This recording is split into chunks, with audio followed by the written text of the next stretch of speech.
영국의 귀족이 인도의 한 영주에게 아주 좋은 성능의 트럭을 선사했습니다.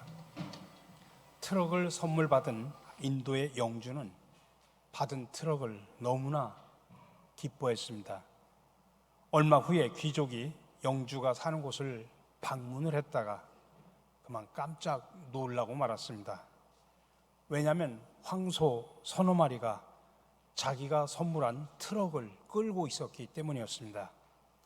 그래서 영주에게 트럭이 황소에게 끌려가는 것이 아니라 트럭에 휘발유를 넣고 운전을 하면 트럭이 수십 마리의 황소를 끌 수 있다고 말하면서 자기가 트럭을 시운전해 주었다고 합니다. 여러분, 우리가 성령을 알기 전에는 신앙생활이라고 하는 것이 자신이 트럭을 끄는 것과 같이 강제로 하지만 성령을 받으면 성령이 그 큰 힘으로 스스로 수레를 끌어준다는 사실을 기억하시기 바랍니다. 그래서 우리에게는 늘 성령 충만이 필요합니다. 성령 충만은 모든 능력의 원천이기 때문입니다.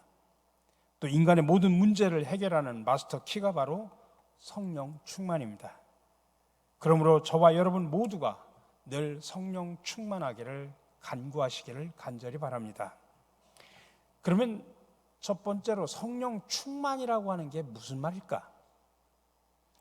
첫 번째로 성령 충만이라고 하는 것은 예수 그리스도의 영으로 충만케 된 그런 상태를 우리는 성령 충만이라고 표현합니다.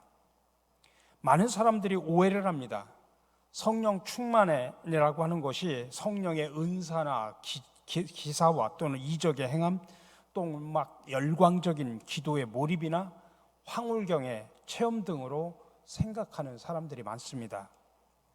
그러나 진정한 성령 충만은 무엇보다도 예수 그리스도의 영에 의해 지배를 받는 상태를 말합니다. 다시 말하면 우리의 생각과 감정과 의지가 온전히 하나님의 말씀과 그리스도의 영에 의해 이끌리는 삶을 말합니다. 성령 충만에 대한 원리를 간단하게 말씀을 드리면, 우리가 예수님을 구주로 영접하는 순간, 또 믿는 순간 예수 그리스도의 영, 다시 말하면 성령께서 우리 안에 거하기 시작합니다. 그것을 우리는 성령의 내주하심이라고 표현합니다. 그러나 성령께서 단지 우리 안에 거하시는 상태만 가지고는 우리를 충만하게 다스리지는 못합니다. 왜 그러냐면 우리들 자신의 어떤 욕망과 편견 등으로 가득 찬 영혼으로는 결코 성령 충만을 얻을 수 없기 때문입니다. 그렇기 때문에 그 모든 것을 버리고 성령께 온전히 우리의 영혼이 붙잡히게 될 때 성령 충만의 상태가 우리에게 주어집니다. 성령에 충만할 때 우리의 삶은 다음과 같이 하나님께 대한 찬송과 감사와 복종의 영으로 흘러넘칩니다. 그래서 에베소서 5장 18절에서 21절에 말합니다. 술 취하지 말라. 이는 방탕한 것이니 오직 성령으로 충만함을 받으라. 시와 찬송과 신령한 노래들로 서로 화답하며 너희의 마음으로 주께 찬송하며 노래하며 찬송하며 범사에 우리 주 예수 그리스도의 이름으로 항상 아버지 하나님께 감사하며. 그러므로 성령 충만이라고 하는 것은 예수 그리스도의 영으로 충만한 것이고, 예수 그리스도의 영으로 충만하다고 하는 것은 예수님의 생각, 예수님의 뜻으로 늘 영혼이 채워져 있는 것을 말합니다. 그런 상태를 우리는 성령 충만한 상태라 이렇게 말합니다. 두 번째로 성령 충만이라고 하는 것은 예수 그리스도께 온전히 복종하는 상태를 말합니다. 대개 그리스도인들을 보면은 관념적으로는, 머리로는 성령의 실제로 인정하는 것처럼 우리가 말하지만은 실생활 속에서 우리가 성령께 인격적으로 복종하는 그런 삶을 살고 있는 사람들은 그렇게 많지 않습니다. 그리고 많은 신자들이 비록 성령 충만을 구하고 있지만은 그를 얻지 못하는 경우가 참으로 많습니다. 왜 그럴까요? 그 이유는 비록 성령 충만을 받기 위해서 많은 기도를 드렸을지라도 실제 나의 삶 속에서 성령께 내가 인격적인 복종을 하지 않았기 때문입니다. 그러므로 먼저 내가 성령께 복종하는 삶을 살고 있는지 나 자신을 살펴보는 것이 참으로 중요합니다. 온전한 복종의 삶을 살고 있지 못한다면 이제는 우리의 마음의 그런 태도를 회개하면서 주님께 대한 복종의 관계를 새롭게 해야 됩니다. 그리고 한때 내가 성령 충만을 받았다라고 이야기하는 사람들, 그러나 현재는 충만한 삶을 지속하지 못하고 자주 쓰러지는 분들이 계시다고 하면 과연 내 삶의 어떤 부분에서 성령께 내가 복종하고 있지 않은지를 살펴보고 그 부분을 우리가 새롭게 회개할 필요가 있습니다. 우리의 영혼이 거듭난 이후에 성령께서 우리 안에 거하시는 것은 사실이지만 온전히 우리의 영혼을 통치하지 못하시는 경우가 많습니다. 그 이유를 앞에서 말한 것처럼 우리의 삶이 그리스도께 온전히 복종하지 않았기 때문입니다. 세 번째로 성령 충만이라고 하는 것은 성령과 친밀한 교제를 하는 상태를 말합니다. 하나님께서는 우리 인간의 영혼과 늘 친밀한 교제를 나누기를 간절히 원하십니다. 근데 우리 인간은 에덴 동산에서 범죄해서 하나님과의 그 친밀한 교제를 우리 인간 스스로가 파괴해버리고 깨버렸습니다. 그러나 하나님께서는 다시 예수 그리스도를 통해서 그 끊어진 교제의 다리를 잇고 하나님과의 교제 자리로 우리 죄인들을 초청하고 계십니다. 그래서 계시록 3장에서 말합니다. 볼지어다 내가 문 밖에 서서 두드리노니 누구든지 내 음성을 듣고 문을 열면 내가 그에게 들어가 그로 더불어 먹고 그는 나로 더불어 먹으리라. 여러분, 우리가 신앙의 경륜이 오래된 사람들만 성령과 친밀한 교제를 나누는 것은 아닙니다. 아무리 초신자라고 할지라도 성령과 친밀한 교제를 나누기를 노력하다 보면 어느새 성령 충만한 상태를 맞이하게 되는 그런 경험을 하게 됩니다. 그러므로 은혜 회복이라고 하는 것은 비록 주님과의 끊어진 관계를 다시 잇는 데 있다고 하는 것을 깨닫고 말씀과 기도로 성령과의 친밀한 교제를 즐기는 생활을 해야 되는 것입니다. 자, 그렇다면 우리가 성령 충만하기를 원하는데 그 성령 충만을 얻는 방법이 무엇일까요? 어떻게 해야 우리가 성령 충만을 받을 수 있는가라고 하는 것입니다. 첫 번째로는 회개와 믿음의 간구를 통해서 성령 충만을 받을 수 있습니다. 1907년 1월 6일부터 열렸던 평양 장대현 교회 저녁 집회가 열리는 날 막 점점점 사람들이 늘어납니다. 그러다가 14일 날 저녁 집회 때 능력의 종으로 말씀을 선포하셨던 길선주 장로님이 회중들 앞에서 갑자기 자신의 죄를 공개적으로 통회하는 그런 일이 일어났습니다. 그는 그렇게 고백합니다. 나는 아간과 같은 자입니다. 나 때문에 하나님이 축복을 주실 수가 없었습니다. 약 1년 전에 내 친구 중 한 사람이 임종시에 나를 자기 집으로 불러서 말하기를 길장로, 나는 이제 세상을 떠날 것 같으니 내 재산을 잘 정리해 주시오. 내 아내는 셈이 약하기 때문이요. 부탁을 합니다. 나는 내가 잘 돌봐 드릴 테니 염려 말라고 대답했습니다. 그러나 미망인의 재산을 관리하다 나는 미화 $100의 상당의 금액을 사채했습니다. 나는 하나님의 일을 방해해 온 것입니다. 내일 아침에 그 돈 전액을 미망인에게 돌려드리겠습니다. 이 길선주 장로의 예기치 못한 이 참의 고백, 그것도 사람들이 다 모인 자리에서, 그러자 그곳에 모인 사람들의 상한 심령을 주님께 향하게 만들기에 충분했습니다. 길선주 장로의 회개가 있은 후에 그렇게 무겁게 짓눌렀던 방해 장벽은 벼랑간 다 무너져있고 거룩하신 하나님이 성령으로 친히 임재해 주셨습니다. 그때 그 모습을 본 선교사가 뭐라고 평가를 했냐면, 기도하기를 원하면 하나님께 통성기도를 하자고 하면 통성기도를 요청을 하고, 정말 그때는 하늘의 보좌에 많은 심령들이 하늘 보좌의 문을 여는 것과 같다고 그렇게 고백을 했습니다. 그리고 나서 그때 모인 모든 회중들이 모두가 통성기도하면서 회개의 기도가 역사하기 시작을 합니다. 길선주 장로의 회개가 마치 뇌관에 불을 붙인 것처럼 청중 가운데 성령의 강한 임재와 통의 역사가 나타나기 시작을 한 것입니다. 거기서 바로 우리 한국 기독교 역사에 처음으로 평양 대부흥운동과 성령 대부흥운동이 일어나기 시작을 한 것입니다. 역사 한국 교회사 속에서 최초로 성령 대부흥 운동이 일어난 계기가 길선주 장로의 참회와 모든 교인들이 회개하면서부터 시작이 됐다고 하는 것입니다. 그렇기 때문에 우리가 성령으로 충만하기 위해서는 우리의 죄, 우리의 교만들을 제거해야 됩니다. 그게 바로 회개입니다. 우리의 영적 삶이 깊어지면 깊어질수록, 내가 주님을 알아가면 알아갈수록 더욱더 깊은 우리 속에 죄성과 연약성을 깨닫게 됩니다. 그러게 우리 회개의 태도는 우리의 건강한 영적 생명을 위해서 필수 요소입니다. 그러므로 회개하는 만큼 우리의 영혼은 성령을 더욱 깊이 모시기에 적절합니다.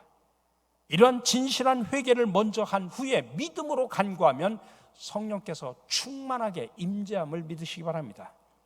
두 번째로는 진실한 예배와 찬양을 통해서 성령 충만을 받습니다. 구약에 보면 이스라엘 백성이 진실한 마음으로 회막이나 성전에서 예배를 드릴 때 하나님의 영광의 임재를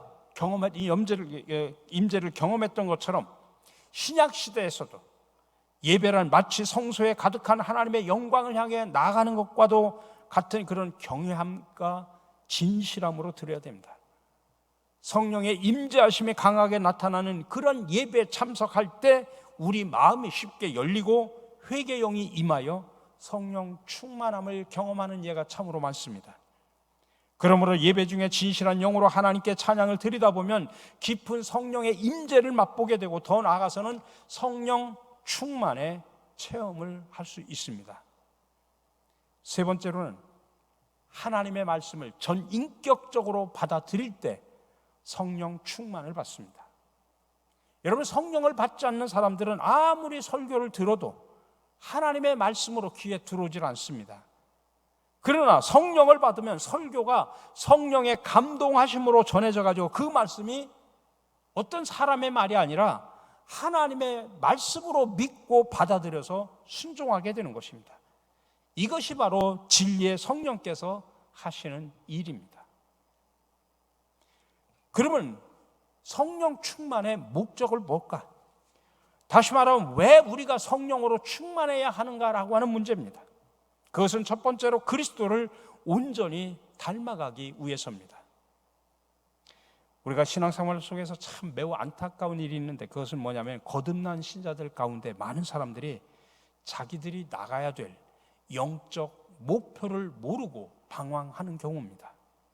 어떤 사람들은 아예 영적 삶의 지관 목표를 잃어버린 채 단지 믿음으로 거듭난 상태만으로 만족하면서 살아가기도 합니다.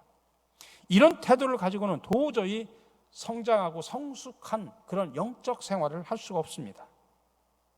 거듭난 그리스도인들이 성령 충만을 구해서 받아야 될 그런 몇 가지 이유가 있습니다.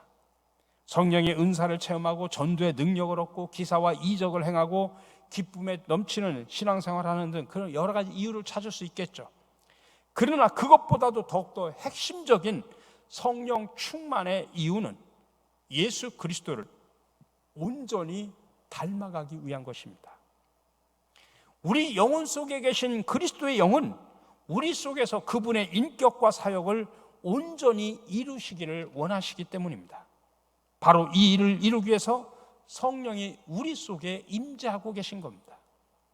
에베소서 4장 13절에서 말합니다. 우리가 다 하나님의 아들을 믿는 것과 아는 일에 하나가 되어 온전한 사람을 이루어 그리스도의 장성한 분량이 충만한 데까지 이르리니. 성령은 그리스도의 영이기 때문에 우리가 성령으로 충만하게 되면 우리의 영혼이 그리스도의 마음으로 충만하게 된다고 하는 것입니다. 또한 성령의 충만한 삶을 지속해 나갈 때 우리는 그리스도의 장성한 분량이 충만한 데까지 믿음이 성숙해져 갑니다. 물론 그 목표는 온전히 그리스도 예수를 닮는 일로서 성령과 동행하는 삶을 살아갈 때 우리의 삶과 인격은 점점 예수님의 모든 것을 닮아가게 되는 것입니다. 그래서 우리가 비전으로 삼으면서 5대 사역 운동의 첫 번째가 바로 예수 닮기 운동이라고 하는 것입니다. 두 번째로 성령 충만의 목적은 정결의 능력을 받는 것입니다. 세례 요한의 말씀과도 같이 예수님께서는 우리를 성령과 불로 세례를 주려고 오셨습니다. 단지 거듭나서 의롭다라고 하는 그런 상태만 가지고는 우리가 하나님을 기쁘시게 할 수가 없습니다. 우리가 성령에 의해서 온전하게 세례를 받을 때 비로소 우리의 영혼의 죄성이 불로서 태워지는 듯한 정결케 하는 은혜를 받게 됩니다. 우리의 영혼이 성령으로 충만하게 되면 마음의 정결함이 이루어집니다. 그 이유는 성령께서 우리의 영혼을 온전히 지배하실 때 우리는 마음의 부패함과 육신의 정욕을 초월할 수 있는 능력을 얻기 때문입니다. 성령 충만을 통해서 정결의 능력이 우리 영혼에 가득할 때 우리는 실제로 하나님께 기쁨을 줄 수 있는 하나님의 자녀로 살아갈 수가 있게 되는 것입니다. 세 번째로 성령 충만의 목적은 봉사의 능력을 받는 것입니다. 예수님께서는 성령을 받는 것이 곧 능력을 받는 것이다 라고 이야기를 합니다. 누가복음 24장에 보니까 너희는 이 모든 일의 증인이라 볼지어다 내가 내 아버지께서 약속하신 것을 너희에게 보내리니 너희는 위로부터 능력을 입혀질 때까지 이 성에 머물라 하시니라. 우리가 그리스도인으로서 하나님이 원하시는 정상적인 영적 삶을 살아가려고 하면 하나님이 주시는 능력이 필요합니다. 근데 여기서 말하는 이 능력이라고 하는 것은 특별히 하나님 나라 확장을 위해서 봉사하는 능력을 말합니다. 그래서 사도행전 1장 8절에서 말합니다. 오직 성령이 너희에게 임하시면 너희가 권능을 받고 능력을 받는다 이 소리예요. 그래서 뭘 하느냐? 왜 능력을 받냐? 예루살렘과 온 유다와 사마리아와 땅끝까지 이르러 내 증인이 되게 하기 위해서라고 하는 것입니다. 이렇게 하나님 나라의 확장으로 해서 관계된 이 봉사의 능력은 여러 가지 사역의 열매로 나타납니다. 설교로, 전도로, 치유로, 선교로, 나눔으로, 구제로, 상담으로, 섬긴 등 은사에 따라 아마 여러 가지 모습으로 나타날 것입니다. 그러나 이 모든 것보다도 이 능력은 새로운 회심자들을 교회로 인도해낼 수 있는 복음 전도와 관련된 능력을 말하는 것입니다. 그러므로 우리들은 성령께서 주시는 이 능력을 얻어서 사역해서 진실하게 그리고 믿음을 가지고 나가야 되는 것입니다. 그리고 복음의 열매를 맺어야 되는 것입니다. 어느 분의 간증 이야기입니다. 그는 1984년에 은혜 체험을 통해서 그 전과는 완전히 다른 사람이 되었습니다. 그때부터는 막 새벽 예배부터 시작해서 모든 교회 예배는 다 참석을 하고 항상 거룩한 생각만 했고 버스를 타고 가고 또 길을 걸어가도 항상 기도와 찬송을 입에 달고 살았습니다. 그리고 성경도 엄청나게 읽었습니다. 그런데 은혜 체험과 동시에 무서운 시험도 왔습니다. 그것은 뭐냐면 나만큼 신앙생활을 잘하고 나만큼 성경을 많이 읽고 나만큼 기도 많이 하는 영성 있는 사람이 누가 있느냐라고 하는 교만의 시험이었습니다. 평신도이면서도 새벽 기도를 거의 빠지지 않으면서 아침마다 간절히 기도했고 수시로 금식을 하고 또 10년 동안 훈련된 속독과 집중력으로 성경을 거의 한두 주에 한 번씩 독파를 했으니 목사와 부교육자들도 우습게 보입니다. 그는 가끔 그때를 회상을 하면서 뭐라고 이야기하냐면 그때 당시에 자신이 얼마나 하나님과 사람들에게 우습게 보였을까 하는 부끄러운 마음이 들었다라고 고백을 합니다. 여러분, 사람이 제일 부끄럽게 될 때는 내 신앙이 최고라고 하는 착각을 할 때입니다. 또한 사람은 스스로 가장 성령에 충만하다고 자부할 때 가장 성령으로부터 멀어질 수 있다는 사실을 아셔야 됩니다. 영적 교만은 마귀가 가장 애용하는 교만 중에 교만입니다. 그래서 우리는 다른 교만보다도 영적 교만을 더욱더 조심해야 됩니다. 요새 많은 사람들이 오해하는 것이 성령 받았다라고 하는 것을 마치 성령의 능력을 휘두르는 것 의미로 생각하는데 그게 아니라 내 생각과 내 말, 내 시간과 내 물질의 사용 등 내 삶의 모든 것이 성령의 지배하에 들어가서 주님에 의해서 길들여진 삶을 말하는 것입니다. 여기서 길들여졌다라고 하는 것은 온유하다라는 뜻입니다. 그래서 성령 충만한 사람에게는 반드시 온유한 모습이 보입니다. 부드러운 땅에서 열매가 많이 생기듯 하나님께서는 온유한 사람에게 복을 내려주십니다.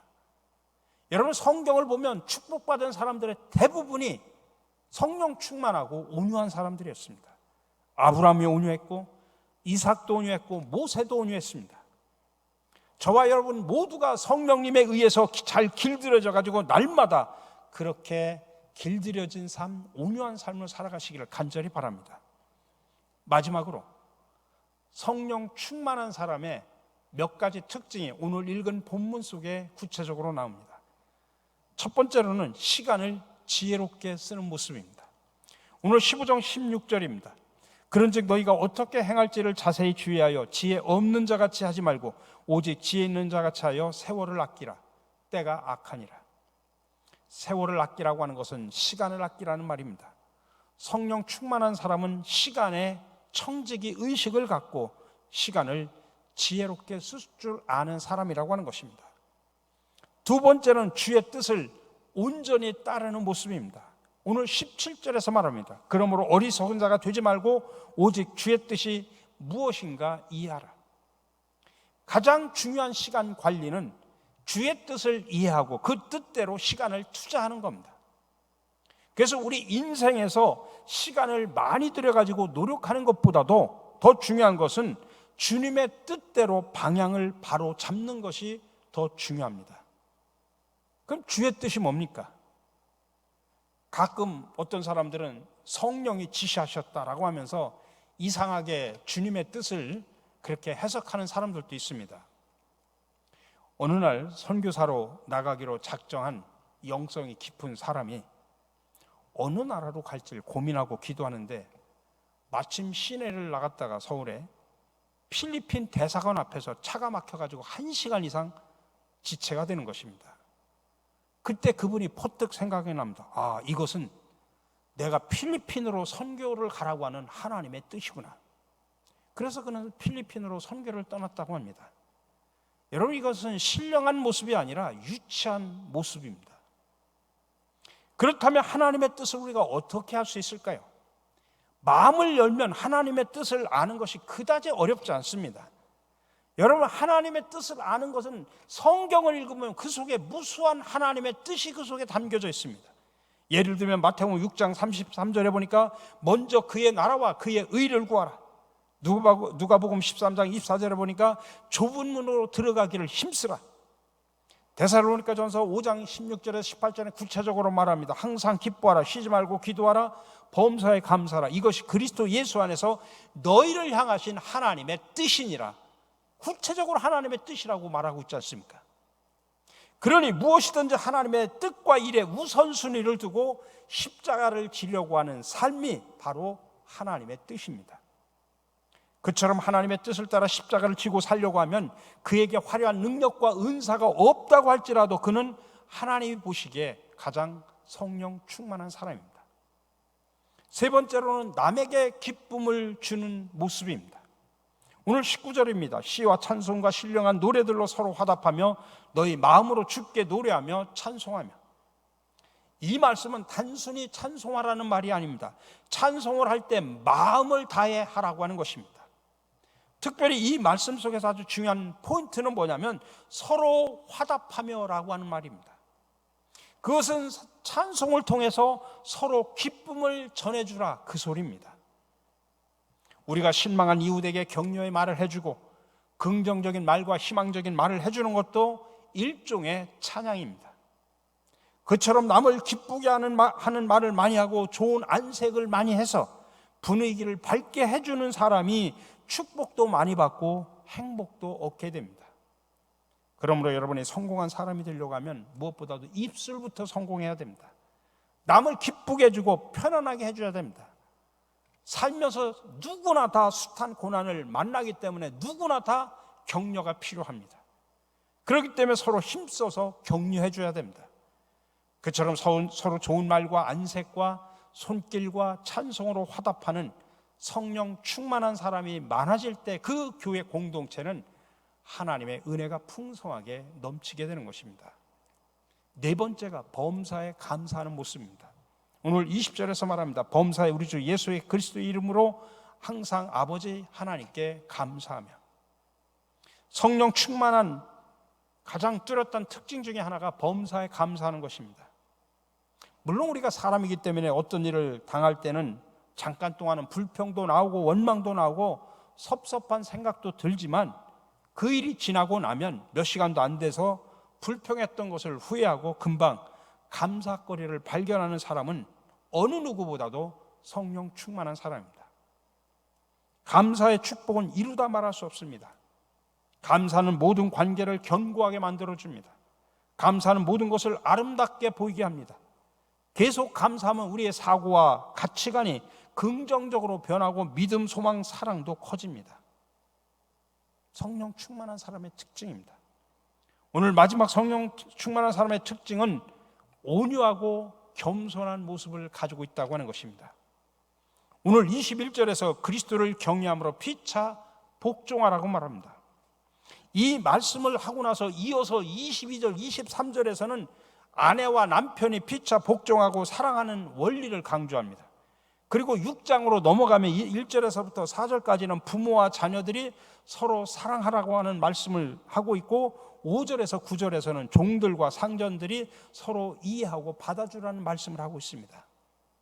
이 말은 뭐냐면 하나님께서 우리들 곁에 두신 사랑과 인간관계를 아름답게 잘하는 사람이 성령 충만한 사람이라는 이야기입니다. 우리가 그러면 인간관계를 어떻게 해야 잘할 수 있느냐? 오늘 21절의 말씀처럼 주님의 마음을 가지고 피차 복종해야 된다고 하는 것입니다. 주님의 마음, 예수님의 마음이 어떤 겁니까? 마태복음 11장 29절에서 명확하게 말합니다. 나는 마음이 온유하고 겸손하니 나의 멍에를 메고 내게 배우라고 예수님께서 말씀하셨습니다. 그러니까 성령이 충만하다고 하는 것은 주님의 마음으로 가득 찼다고 하는 것입니다. 그 주님의 마음에 대표적인 두 가지 성품이 있는데 그게 온유와 겸손입니다. 그런데 내 속에 온유함과 겸손함이 없다고 하면 여러분 아무리 많이 기도해도 성령 충만한 사람이 아닙니다. 성령 충만한 사람에게는 반드시 온유함과 겸손함이 나타나게 된다고 하는 것입니다. 우리 사랑하는 성도 여러분, 우리는 특이하고 기적적인 삶을 살아야 성령 충만한 삶을 사는 것이라고 결코 오해해서는 안 됩니다. 물론 가끔 기적적인 은혜도 있으면 감사하죠. 그러나 기적적인 은혜가 없어도 우리는 얼마든지 성령 충만한 삶을 살 수 있습니다. 사실은 기적이 있을 때 감사하는 것보다는 기적이 없을 때 감사하는 사람이 더 성령 충만한 사람입니다. 그러므로 우리의 일상적인 삶이 성령 충만한 삶을 보여줄 가장 위대한 현장으로 생각하셔야 됩니다. 토레이 목사님이 한 유명한 이야기가 있습니다. 난 아침에 일어나면 성령 충만을 위해서 기도한다. 하나님 성령 충만하게 도와주십시오. 왜냐하면 성령 충만하지 않으면 오늘 하루 나는 너무나 쉽게 흔들릴 수 있는 사람이기 때문입니다. 그리고 이어서 그는 이렇게 고백합니다. 하나님, 제가 성령 충만하다고 느끼지 못할 때 함부로 말하지 않도록 도와주십시오. 성령 충만하지 않을 때 말하면 실언이 되기 쉽고 사람들에게 상처를 주기 쉽기 때문입니다. 하나님, 제가 성령 충만하지 않을 때 제 인생의 중요한 결정을 하지 않도록 도와주십시오. 성령 충만하지 않으면 저의 결정은 잘못될 가능성이 있기 때문입니다. 이처럼 토레이 목사님은 항상 성령 충만을 사모를 했습니다. 오늘 저와 여러분들도 오늘 주신 말씀을 통해서 성령 충만하여 시간을 지혜롭게 쓰고 주님의 뜻을 온전히 따르고 찬송과 기쁨을 전해주고 범사에 감사하고 온유하고 겸손한 모습으로 살아가는 복된 성도 여러분들, 성령 충만한 여러분들이 되시기를 주님의 이름으로 간절히 축원합니다.